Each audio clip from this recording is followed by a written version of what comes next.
имсол низ мардуми ноҳияи деваштич оини наврӯзии хонагаштак ва сайри тепачаро дар радифи оинҳои дигари наврӯзӣ таҷлил намуданд. хонагаштак аз маҳбубтарин оини дерини наврӯзист, ки садсолаҳо баъд ин сӯ ҷашн гирифта мешавад ва бозгӯву пайвандгари ду маҳфил арӯси сол, баҳор ва наварӯси хонадон аст. духтарони маҳалла қаламу дафтар ба даст гирифта номи он арӯсонеро, ки як соли охир хонадор шуданд, феҳраст мекунанд.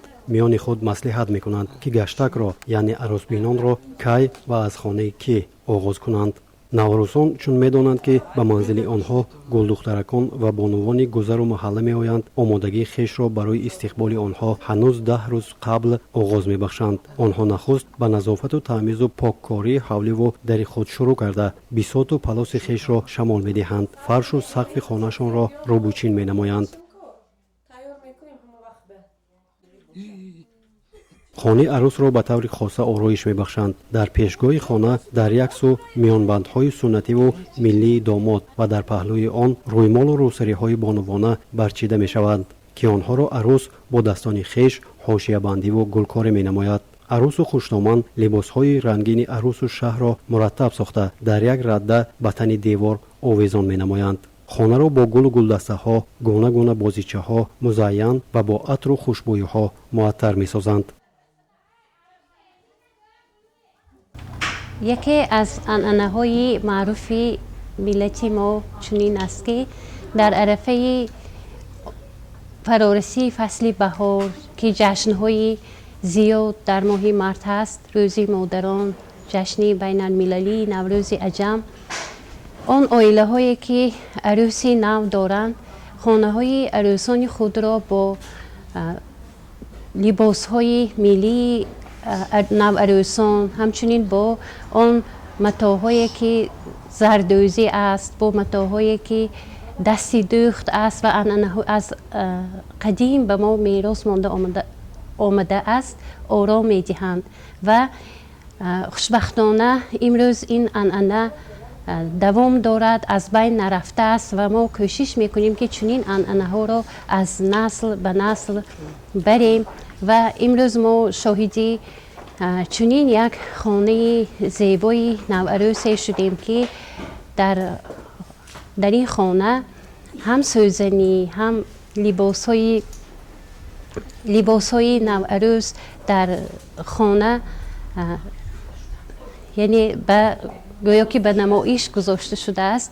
ва дар арафаи ин ҷашнҳо духтаракони гирду атроф, духтарони маҳал, хешу табор барои дидорбинии арӯс омада аз хонаи наварӯси нозанин дидан мекунанд ва танҳо дидан не бо баробари меҳмон шудан ба хонадони соҳибони арӯс, онҳо аз урфу одати меҳмондорӣ, меҳмонқабулкунӣ, анъанаҳои хуби миллии мо, ки тарзи оро додани хонаи арӯс, ҳавлирӯбӣ ва дигар урфу одатҳои беҳтарини моро меомӯзанд. яъне ин анъана бояд ба фикри ман нигоҳ дошта шавад ва оянда духтаракони мо аз ин ҷашнҳо, дар ин ҷашнҳо ба хонаҳои наварӯсон ташриф оварда омӯзанд ва худашон низ дар оянда сабақ гиранд. баъдан марҳилаи пухтупаз шурӯъ мешавад. миёни анвои зиёди хӯрданиҳое, ки бояд арӯс омода кунад, будани самбусаи варақину тушбера ва угрои дастӣ ҳатмист. арӯси хонадон мекӯшад, ки гуна гуна ғизоҳо чун самбусаву фатиру чапотиву шиниву хоришҳо омода ва тамоми ҳунари хешро дар ин ҷода сарф созад. зеро пухтани хӯрокҳои лазиз як нав имтиҳони арӯс дар назди меҳмонони ин хонавода аст. онҳо хӯрокро хӯрда ба ҳунари пазандагии ӯ баҳо медиҳанд. ба волидайни арӯс ва хушномани ӯ, ки пухтани чунин хӯрокҳоро барояш омӯзониданд, сипос мегӯянд. хамирош мегирад ва ҳамун хамирошро боз карда як намуди таомро худи ҳамон рӯз, ки бо номи тери ҳаст, худи арӯс мепазад ва ба ёни ҳамон тери ба лаличаҳо вақто ки мегузоранд барои назди меҳмонҳо, назди занҳое ки масалан аз тарафи худо барои духтарро дидан омаданд, дар ҳамон лалича, дар ҳамон лали ҳам тери, ҳам дар як тарафаш ҷаза мегузоранд ки бевосита худи арӯс омода кардааст. Ва дигар анъанаҳое ҳастанд ки масалан дар деҳот бештар духтарони мо аллакай аз хонаи падару модар барои пухтани таомҳои миллӣ омода шуда меоянд ва то чӣ андоза чира даст будани онҳо, кадбону будани онҳоро мо аз рӯзи аввал мебинем ва он чӣ ки арӯс омода мекунад як таъми хуш дорад. хуштоман аҳли хонадон бо як иштиҳои том ӯро нӯши ҷом мекунанд ва барои келин аҳсанҳо мехонанд. духтаре ки аз ҳамон оилааш омодаи ҳамин зиндагӣ шуд, аллакай вай дар ин хонадон кадбонии худро нишон дода метавонад. имрӯза арӯсе ки ҳоло мо шоҳид гаштем, дар ҳақиқат духтарак арӯсак бодастони нозукаш угроро чунон моҳирона буриданд ки боварӣ дорем ки вақто ки ин угро дар дег медорояд таъму маззаи дигар дорад ва хоҳони онем ки арӯсони мо ҳамеша таомҳои болаззат пухта омодаи таомҳои миллӣ мегарданд ва аҳли хонадонро бо ҳамон таомҳоашон хурсанд мекунанд. арӯс кӯрпачаҳоро руфта об мезанад. дар хонаҳо дастурхон густурда онро бо ғизоҳои омода кардии арӯс зиннат мебахшанд.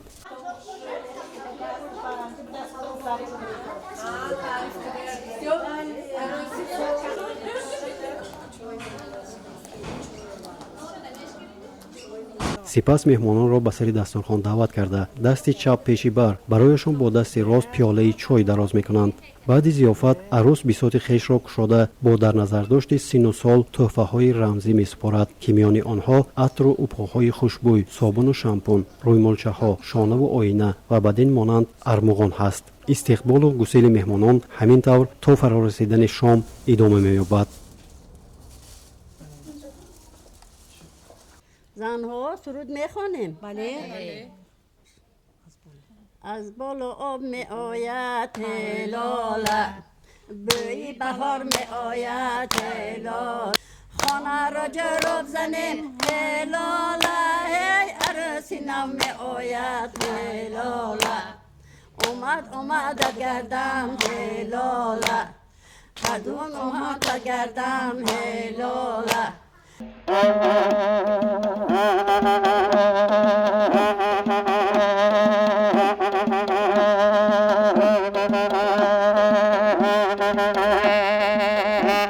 дар деҳаи ғазантарак дар рӯзи тепача як анъанаи нотакрор ба амал меояд ки ҳамаи келинҳои навхонадор ҳамроҳи хуштомонҳояшон ба берун мебароянд то зебоӣ ва тарбияи худро ба тамоми сокинони деҳа нишон диҳанд.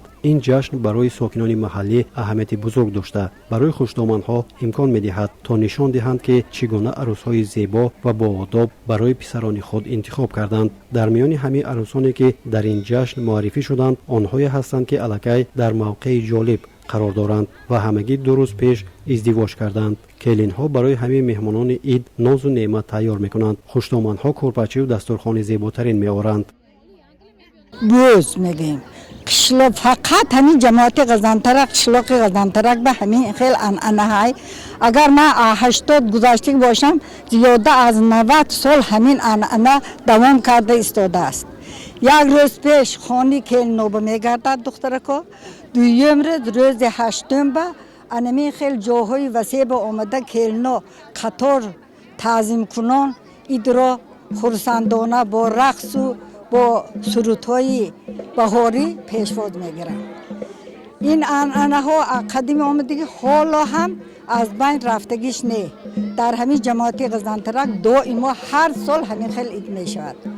ман яке аз ҳамин сол 80 сола бошам, ҳамин давоми 80 солам ба ҳамчун иштирокчӣ ҳамин анъанаҳо мебошам, ташкилкунандаи ҳамин анъанаҳо мебошам.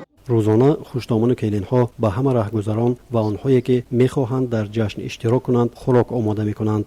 хуштоманҳо бо гузоштани қолинҳо ва ба тартиб даровардани хона меҳмоннавозии худро нишон медиҳанд. дар ин вақт ҳама меҳмонон метавонанд аз таомҳо лаззат баранд ва ба арӯсҳои зебо ки ҳамчун рамзи ҷавонӣ ва зебоӣ хизмат мекунанд тамошо кунанд. анъанаи тепача дар деҳаи ғазантарак решаҳои амиқи фарҳангӣ ва мазҳабии ин маҳалро нишон дода барои тамоми сокинони он шодиву хурсандӣ меорад. келинҳои зебо ва хуштоманҳои меҳмоннавоз дар хотири ҳар як нафаре ки ба ин иди фархонда меоянд боқӣ мемонад. پیشتر کرتی راه ما ستیم بود توپی میپشتیم ستیم میپشتیم دستا و هینه میمردیم اسم میمردیم میومدیم اصول که من دایره میزدم تشکیلاتی بودم تا حاضر من 74 به تشکیلاتی من دایره زده زنانهای اصول میدارم من امروز همین کارو تشکیل کردم. дар ноҳияи деваштиши вилояти суғд ёдгории табиат бо номи чил духтарон мавҷуд аст ки маънояш 40 духтар аст. ин маҷмаи сангҳост ки дар мавзеи деваштич дар баландии 1,5000 метр аз сатҳи баҳр ҷойгир аст. 40 духтарон аз маъруфтарин мавзеъҳои сайёҳии деваштич буда ҳамасола ҳазорон сайёҳро ҷалб мекунад. طبق риворятҳо ин муҷассама ба 40 духтаре бахшида шудааст ки барои пешгирӣ аз зӯроварии истилогарон худро аз кӯҳ партофтаанд. сокинони маҳаллӣ ба ёди ин амал муҷассамае дар шакли санг ба сурати зане қомат афрохтанд ки ба сӯи ноҳияи деваштич нигоҳ мекунад. 40 духтарон на танҳо дар миёни сайёҳон балки дар миёни сокинони маҳаллӣ ки онро зиёрат мекунанд маҳбубият пайдо кардааст. ин рамзи мардонагӣ ва тавоноии занон буда гузаштаи қаҳрамононаи ин маҳаллро ба ёд меорад. илова бар ин 40 духтарон бахше аз мероси фарҳангии тоҷикон буда зебоиҳои нотакрори табиии ин кишварро намоиш медиҳад. ин амали қаҳрамониву фидокорӣ барои занони тоҷикистон ба рамзи шаъну шараф табдил ёфтааст. дар деҳаи мет 40 духтарон ҳаст дар ноҳияи деваштич як деҳаи қадимаҳай мет ки ҳамонҷо 40 духтарон ҳаст. ҳамин хеле ривоятҳо ҳаст. акун мо ҳамчу тасдиқ наметавонем лекин ривоят ҳаст. дар ҳамон вақти ҳам қаҳрамонии бонувони духтарони тоҷикро нишон медиҳад. ривоят бошам чанди ривоят боша қаҳрамонӣ ватандӯстӣ нишон медиҳад. дар деҳаи бостонии тоҷикони ғазантарак дар иди тепача падидаи нотакрор ба вуқӯъ меояд ки касеро бетараф намегузорад. ин идро на танҳо занони шавҳардор балки духтарони бешавҳар ки синну солашон аллакай ба издивоҷ наздик аст ҷашн мегиранд. ба тепача хушноманҳои оянда меоянд ки ба духтарони бешавҳар нигоҳ карда арӯсони ояндаи хонадони худро интихоб мекунанд. ҷавонон низ ба иди тепача мебароянд ва ба духтарон нигоҳ карда ҳамсари ояндаи худро интихоб мекунанд. ин расм садсолаҳо инҷониб вуҷуд дорад ва таваҷҷӯҳи на танҳо сокинони маҳаллӣ балки сайёҳонеро низ ба худ ҷалб мекунад ки ба тамошои иди тепача бо шавқи зиёд меоянд. маро модарам чун духтари худ қабул намуданд. дар оила ки шавҳари ман ягона фарзанд буданд ман келини ягонаи оила ба шумор меравам. боз 4 хоҳари дигар яъне ки хоҳар арӯс дорам ки ман худам келини фарзанди хурдикӣ ҳастанд шавҳарам. ман низ дар оила панҷум духтари модарам ба ҳисоб меравам. муносибати мо хеле хуб аст зеро модарам маро мисли духтари худ қабул намуда чуноне ки бо хоҳаронам рафтор мекунанд бо ман низ чунон суҳбат намуда чунон рафтор менамоянд. келин омад сойкати. дар деҳаи ғазантарак анъанаи зебое дар иди тепача риоя карда мешавад. дар ин рӯз пиразанҳои деҳа ҷамъ омада ба сурудани суруди халқии келинсалом шурӯъ мекунанд. ин иҷрои зинда фазои гармӣ ва ҳурмати эҳтиромро ба вуҷуд меорад. дар вақти иҷрои ин суруд келинҳои деҳа саф ороста ба хушномону модар ва пиразанҳои деҳа таъзим мекунанд. таъзим рамзи эҳтиром ва эътирофи занони солхӯрда барои хирад ва таҷрибаи онҳост. ин суннат ҳамчунин нишондиҳандаи қобилияту назокати келинҳо мебошад. ҳар кадоми онҳо кӯшиш мекунанд ки бо эҳтиром таъзим кунанд, зебоӣ ва нозукии худро нишон диҳанд. ин як лаҳзаи воқеан зебову ҳаяҷонбахш дар ҷашнвории тепача аст ки эҳтироми бузургсолон ва виҷагиҳои фарҳанги тоҷиконро таъкид мекунад. келин oyim kosi chindi yar yare kosi chindi. من یکمین بار من درست شد که صاحبی کلین شدم. این راست کلین دختر قبول میکنم. خیلی که میبینیم خوشنامانی من مرا همین خیلی پیشواز گرفته بودن، همین خیلی در بیزو برآمده بودیم، همین خیلی خرسندی گذرانده بودیم. дар иди тепача дар деҳаи ғазантарак келинҳо беҳтарин либосҳои арӯсӣ ба бар карда зебоӣ ва боодобии худро нишон медиҳанд. аммо ин танҳо либос нест, он бояд ба анъанаҳо ва урфу одатҳои миллӣ мувофиқат кунад. шумо наметавонед либоси замонавӣ ва танг пӯшед мисли он ки як рӯзи муқаррарӣ аст. келинҳо куртаро аз матоъҳои миллӣ аз қабили атлас, адрас, махмал ва велюр бо гулдузии миллӣ орододаро интихоб мекунанд. ҳатман сару рӯяшонро мепӯшанд то таваҷҷӯҳи зиёдатиро ба худ ҷалб накунанду аз чашми бад эмин бошанд. ин замонест ки келинҳо дар зебогии либосҳои миллӣ рақобат карда мансубияти худро ба анъана ва фарҳанги кишвари худ нишон медиҳанд. аммо мақсади асосӣ ин аст ки келинҳо дар назди хушдоманҳо зебоӣ ва тарбияи худро нишон диҳанд. келинҳо ба ин рӯз пешакӣ бо интихоби сару либос, омода кардани неъматҳо ва оро додани хонаҳояшон тайёрӣ мебинанд. ин ид дар ҳаёти ҳар як келин иқдоми муҳим аст ки вай тайёр будани худро ба хонадор шудан нишон дода дар оилаи нав ҳамчун духтари ҳамин хонадон уҳдадориҳои нав мегирад. ман санаи 6 январи соли 2023 ҳамин духтаракро келин кара омадам ва имрӯз мо ҳамроҳии хушдоманд ва келин ва тантанаи наврӯзӣ ва иди анъанаи миллӣ ки дар деҳаи мо қайд карда мешавад тепача омадем ва мо имрӯз дар ин ҷашн рақсу бозӣ хурсандӣ мекунем. номашон меҳрангез мебошад. илоҳо бо писарам хушбахт шавам. қадвонии беҳтарин мебошад. барои оростани дастурхон тайёр кардани таомҳои миллӣ ҳамавақт омодабош мебошад. қаблан ин ид ба таври васеъ ҷашн гирифта мешуд, аммо бо мурури замон бисёре аз урфу одатҳои ҷашни тепача дар гузашта боқӣ мондаанд.